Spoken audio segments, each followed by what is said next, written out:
Here's how you can block spam call on Android. To block your spam call on Android, what you want to do is simply launch open the phone app onto your device. Here is how you could do it. Now, depending on the type of device or the version that you're using, this interface might be different, but you just want to make sure to go ahead and launch open settings on your phone app.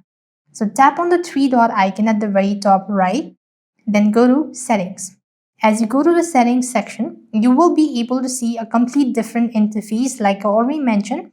So you could just go ahead and look for spam caller filter or something like blocked number. You could go to this page and you could find block calls from unknown number. You could simply toggle the button. Once you've turned on, now this is going to automatically block the call from unknown number. You could also go ahead and add in the number if you have so. Otherwise, you could simply toggle the button in that way.